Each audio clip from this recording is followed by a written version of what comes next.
It's been 2 weeks since Fayette County Public Schools Budget Solutions Work Group gave their recommendations to close the district's $16 million budget deficit. Their top solution was to reduce the district's contingency budget from 6% to 4%. The district told them that the change would free up $14 million.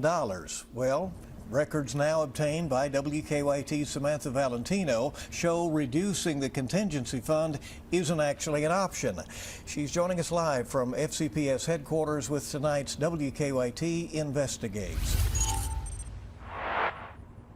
FCPS has repeatedly said that the projected contingency fund for next year was expected to be just under $42 million. Now, this email that I've recently obtained tells a very different story. Sources, including an FCPS board member, tell me Superintendent Dr. Demetrius Liggins sent this email to board members earlier this week.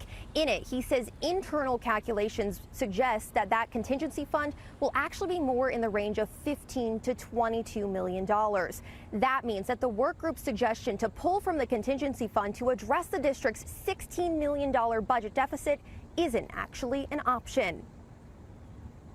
Liggins' email says the contingency amount has been, quote, somewhat uncertain, but they're getting closer to an actual estimation. The final number will be confirmed around August 25th. For context, state law requires districts to have a contingency fund of at least 2% to ensure they maintain financial stability and are prepared for unexpected expenses or revenue shortfalls. FCPS policy requires a 6% fund. The fund is not meant to be spent outside of a true financial emergency. Its use is not automatic and must be approved by the Board of Education in a public meeting. FCPS says the contingency hasn't been touched for the last 5 audited years. That's why the district's Budget Solutions Work Group suggested reducing the fund from 6 to 4%, a solution they were told would free up $14 million. Has the board given consideration of reducing our contingency?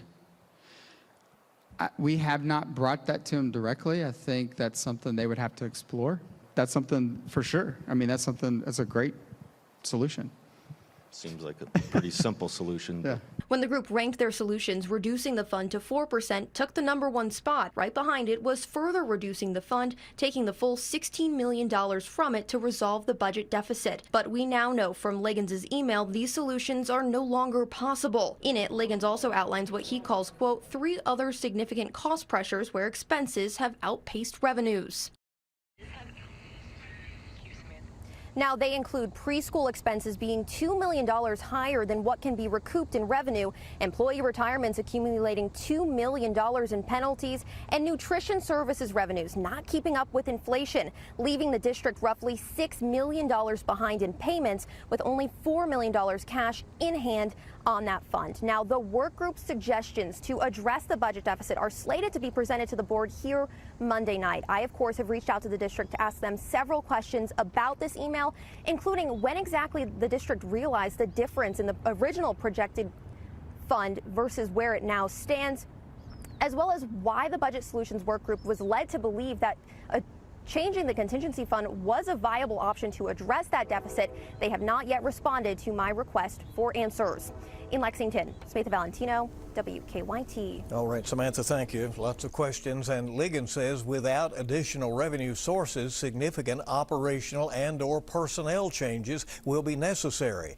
And rather than using this fiscal year solely as a planning period, many of those changes will need to be implemented this school year, with further adjustments likely in the years ahead.